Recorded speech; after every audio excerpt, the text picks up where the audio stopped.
తాను ఒకటి తలిస్తే విధి మరొకటి తలిచిందన్న సామెత తెలంగాణలోని రేవంత్ సర్కార్కు అతికినట్లు సరిపోతుందా అంటే అవునన్న సమాధానం వినిపిస్తుంది. స్థానిక సంస్థల ఎన్నికల్లో బీసీ కులగన్న, ఎస్సీ వర్గీకరణ కలిసి వస్తాయని అంచనా వేయగా సీన్ కాస్త రివర్స్ అయిందన్న అభిప్రాయం వ్యక్తమవుతుంది. ఆయా వర్గాల్లో వ్యక్తమైన అసంతృప్తితో మళ్లీ కులగణన నిర్వహించాలని నిర్ణయించింది తెలంగాణ ప్రభుత్వం. అసలు ఎందుకు ఈ పరిస్థితి వచ్చింది?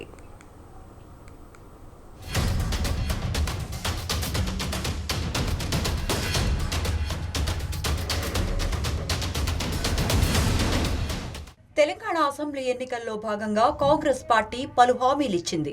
అందులో ప్రధానమైన హామీల్లో 2 టాప్ లిస్టులో ఉన్నాయి. వాటిలో ఒకటి బీసీలకు 42% రిజర్వేషన్లు స్థానిక సంస్థల్లో కల్పించడం, రెండోది దశాబ్దాలుగా కొనసాగుతున్న ఎస్సీ వర్గీకరణ అంశం. ఇతర అంశాలన్నీ కలిసి రావడంతో కాంగ్రెస్ ప్రభుత్వం రాష్ట్రంలో కొలువు తీరింది. రేవంత్ రెడ్డి నేతృత్వంలో హస్తం పార్టీ అధికారంలోకి రావడంతోనే ఎన్నికల్లో హామీ ఇచ్చినట్టుగా ఎస్సీ వర్గీకరణ, బీసీ కులగణన చేసింది. ఇది కాస్త స్థానిక సంస్థల ఎన్నికల్లో తమకు మంచి మైలేజ్ తీసుకొస్తుందని ప్రభుత్వం భావించింది.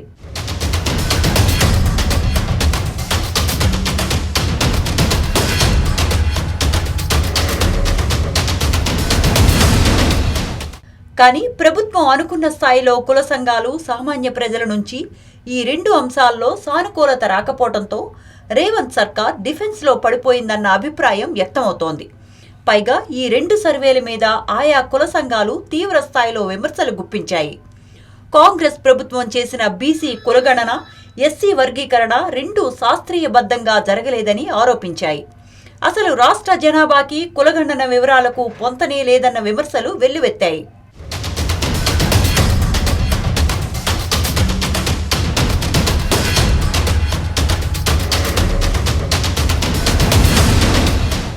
వాస్తవానికి తెలంగాణ అసెంబ్లీ ఎన్నికల ముందు కామారెడ్డి డిక్లరేషన్ ప్రకారం బీసీలకు 42% రిజర్వేషన్లు కల్పిస్తామని కాంగ్రెస్ పార్టీ హామీ ఇచ్చింది.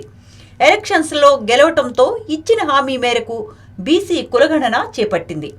రాష్ట్ర వ్యాప్తంగా ప్రభుత్వం చేపట్టిన కులగణన వివరాల ప్రకారం తెలంగాణలో దళితులు 61,84,319 మంది ఉన్నారు. ఇది రాష్ట్ర జనాభాలో 17.43%గా ఉంది. ఎస్టీలలో 37,05,929 మంది ఉండగా ఇది 10.45% జనాభాతో సమానం. ముస్లిం మైనారిటీలను మినహాయిస్తే బీసీలు 1,64,09,179 మంది ఉన్నారు. అంటే 46.25%గా బీసీల జనాభా ఉంది. ముస్లిం మైనారిటీలు మొత్తం 44,57,012 మంది ఉన్నారు. ఇది 12.56%కి సమానం. ముస్లిం మైనార్టీలలో బీసీలు 35,76,588 మంది ఉన్నారు. ముస్లిం మైనార్టీలలో బీసీలు 8,80,424 మంది ఉన్నారు. ఇది జనాభాలో 2.48%. ఓసీలలో 56,01,539 మంది ఉన్నారు. అంటే 15.79%. ఓసీ ముస్లిం మైనారిటీలు 8,80,424 మంది ఉన్నారు. ఈ మేరకు సమగ్ర ఇంటింటి కులగణనలో ఈ లెక్కలను తేల్చింది ప్రభుత్వం.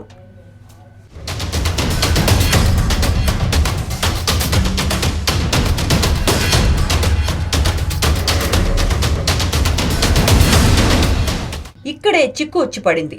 గత 10 ఏళ్లలో బీసీల జనాభా పెరగాలి కానీ తగ్గటం ఏంటని సంబంధిత సంఘాల నాయకులు ప్రశ్నిస్తున్నారు. 2014కు ఇప్పటికీ దాదాపు 20 లక్షల బీసీ జనాభా తగ్గించి చూపించారని ఆరోపిస్తున్నారు. ఓవైపు దళితుల్లో మాల, మాదిగల జనాభా వేరుగా చూపి జనాభా లెక్కలు చూపించినప్పుడు బీసీలలో ఉన్న కులాల వారీగా జనాభా సంఖ్యను ఎందుకు బయటపెట్టలేదని ప్రశ్నిస్తున్నారు. ఇక ముస్లింలను ఓసీ బీసీలుగా చేయటం ఏంటని ప్రశ్నిస్తున్నారు.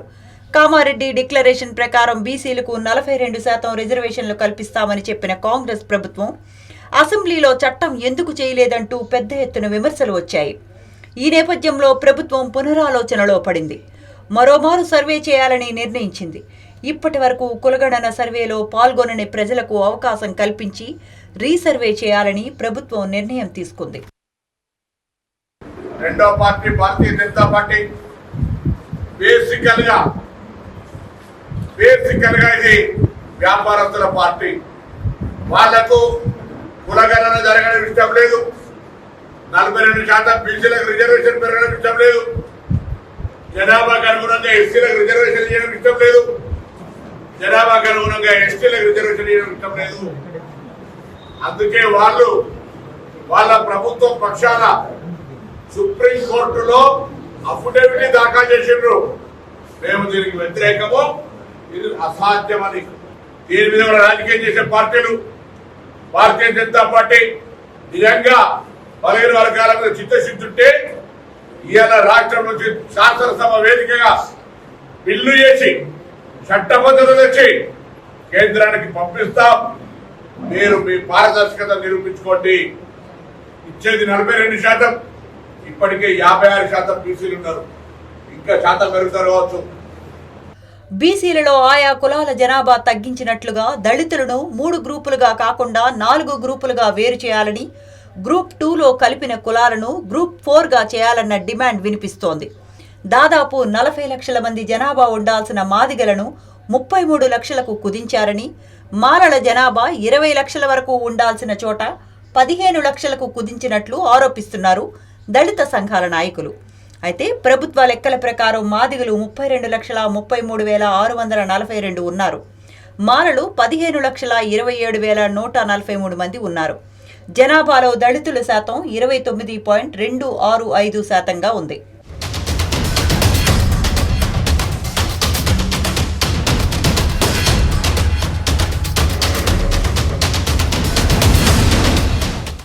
ఉమ్మడి రాష్ట్రంలో ఉన్న కొన్ని కులాలు ఇప్పుడు తెలంగాణలో లేవు.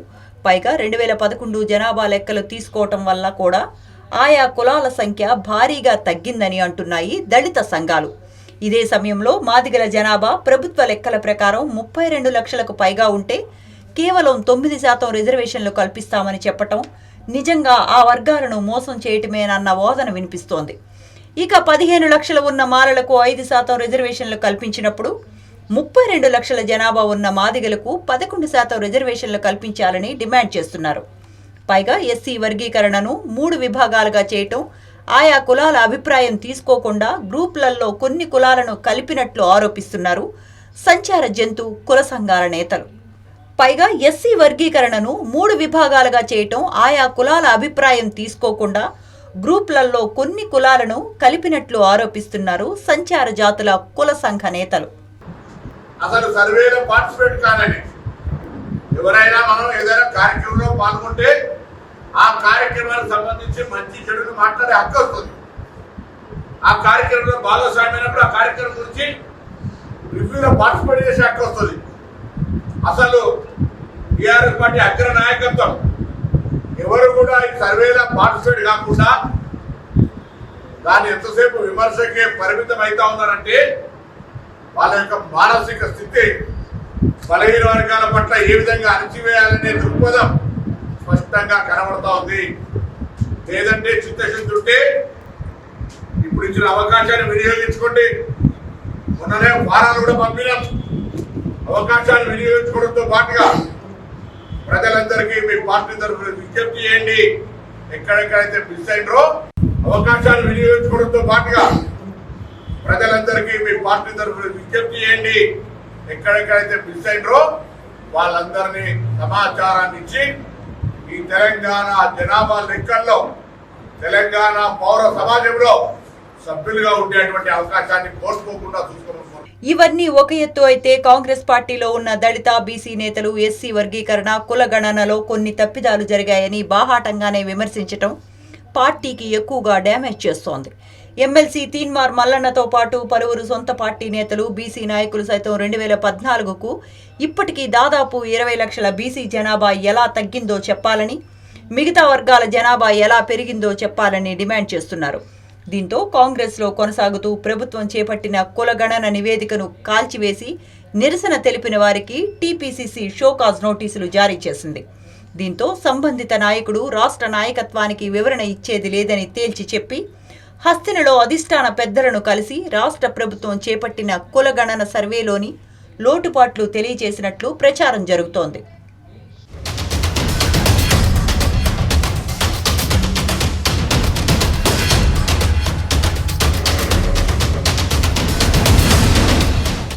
ఇప్పటికే ఇప్పటికే ఫిబ్రవరి 6న అధికార కాంగ్రెస్ పార్టీ శాసనసభ మండలి సభ్యులకు అసెంబ్లీలో కులగణన మీద అవగాహన కోసం కేబినెట్ సబ్ కమిటీ చైర్మన్ మంత్రి Uttam Kumar Reddy power point presentation ఇచ్చారు. కాంగ్రెస్ ఎమ్మెల్యేలకు, ఎమ్మెల్సీలకు, జిల్లా స్థాయి నేతలకు ఈ నెల 16న గాంధీ భవన్లో power point presentation TPCC chief Mahesh Kumar Goud ఏర్పాటు చేస్తున్నారు. ఈ కార్యక్రమానికి సీఎం రేవంత్ రెడ్డి సైతం హాజరు కానున్నారు. ఈ అంశాలన్నీ పరిశీలించిన తర్వాత కులగణన సర్వేలోని పాల్గొనని ప్రజలకు మరో అవకాశం కల్పిస్తూ ప్రభుత్వం నిర్ణయం తీసుకుంది. ఈ మేరకు ఈ నెల 16 నుంచి 28 వరకు రీసర్వే చేయనున్నట్లు ప్రకటించింది ప్రభుత్వం. ఆ సర్వే వివరాలు వచ్చాకే స్థానిక సంస్థల ఎన్నికలకు వెళ్లనుంది రేవంత్ రెడ్డి సర్కార్.